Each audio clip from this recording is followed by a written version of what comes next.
আসসালামু আলাইকুম এভরিওয়ান, সবাই নিশ্চয়ই ভালো আছেন। আজ আমি আপনাদের সাথে একটা ব্লগ শেয়ার করতে যাচ্ছি।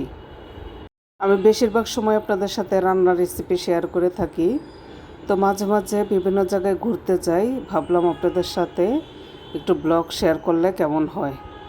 এর আগে কিন্তু আপনাদের সাথে আমি বেশ কয়েকটা ব্লগ শেয়ার করেছি। গত শুক্রবার আমরা ফ্যামিলির 7-8 জন মিলে মাওয়ার উদ্দেশ্যে রওনা দিয়েছি। সকাল 8টার সময় বাসা থেকে বের হয়ে আমরা মাওয়ার দিকে যাচ্ছি। মাঝে মাঝে কিন্তু ফ্যামিলির সবাই মিলে ঘুরতে গেলে বেশ ভালোই লাগে।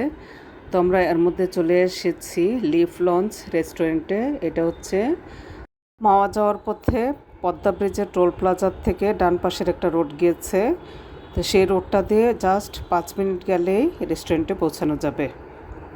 রেস্টুরেন্টটা খুবই সুন্দর, যেহেতু শুক্রবার ছিল, ছেলেরা জুমার নামাজ পড়তে গিয়েছে, আর আমরা এর ফাঁকে রেস্টুরেন্টটা ঘুরে ঘুরে দেখেছি আর এখান থেকে চা কফি খেয়ে নিয়েছি। শুনেছি রেস্টুরেন্টটা রাতের বেলা আরও অনেক বেশি সুন্দর লাগে লাইটিংয়ের কারণে, তো আমরা সময়ের অভাবে রাতের বেলা দেখে আসতে পারিনি। এর মধ্যে কিন্তু আমরা মাওয়া চলে এসেছি। এখানে প্রথমে আমরা বেছে বেছে ভালো দেখে দুটো বড় সাইজের ইলিশ মাছ দামাদামি করে কিনে নিয়েছি। দোকানের বাইরে দুটো ইলিশ মাছ ধুয়ে কেটে পরিষ্কার করে নিচ্ছে, আর ভিতরে কিন্তু আরও ইলিশ মাছ এবং বেগুন ভাজি পেঁয়াজ বেরেস্তা করে নিচ্ছে। মাওয়া গেলে কিন্তু অবশ্যই যাচাই বাছাই করে খুব ভালো দেখে ইলিশ মাছ কিনতে হবে, নয় ঠকে যাওয়ার সম্ভাবনা থাকে, আর দামাদামি অবশ্যই করে নেবেন। তো এখানে কিছু ইলিশ মাছ এবং বেগুন ভাজি করে নিচ্ছে। শুক্রবার ছিল বলে লোকজনের ভিড় কিন্তু একটু বেশি ছিল, বন্ধের দিন ছিল, তো বন্ধের দিন না গেলে হয়তো বা এত বেশি ভিড় থাকবে না। তো এর মধ্যে কিন্তু আমাদের ইলিশ মাছ এবং বেগুনগুলো ভাজি করা হচ্ছে। আমরা বলেছি হালকা ভাজি করার জন্য মাছগুলো। সরিষার তেল দিয়ে ইলিশ মাছগুলো ভাজি করা হচ্ছে। চারদিকে শুধু ইলিশ মাছেরই গন্ধ, চারদিকে ইলিশ মাছের গন্ধে মৌ মৌ করছে।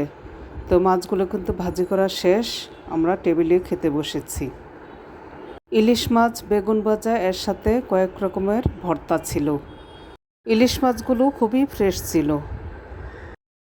দুপুরে আমরা খাওয়া দাওয়া শেষ করে এখন আমরা চলে এসেছি, এটা হচ্ছে বিক্রমপুরের লৌহজং থানার একটা জায়গায়। এখানে সম্পূর্ণ রেডিমেড ঘর বানিয়ে বিক্রি করা হয়। তো এখানে বেশ কিছু ঘর বানানো ছিল, আমরা ঘুরে ঘুরে দেখছি। ঘরগুলো ছিল খুবই সুন্দর। আমরা একটা ঘরের দোতলায় উঠেছি, পিছনের ভিউটা এত সুন্দর, সবুজ আর সবুজ, বিভিন্ন ফসলের ক্ষেত, দেখতে খুবই ভালো লেগেছিল। তো এইখানে আমরা কিছুক্ষণ সময় কাটিয়ে নেওয়ার পর এখন আমরা চলে এসেছি আরেকটা রিসোর্টে। এটা হচ্ছে পদ্মা বিচ ক্লাবের ঠিক পিছনে। ওইখানে আমরা বেশিক্ষণ ছিলাম না, জাস্ট আধা ঘন্টার মতো ছিলাম। ওইখান থেকে এখন আমরা চলে এসেছি একদম পদ্মা নদীর তীরে। এটা হচ্ছে পদ্মা বিচ ক্লাব।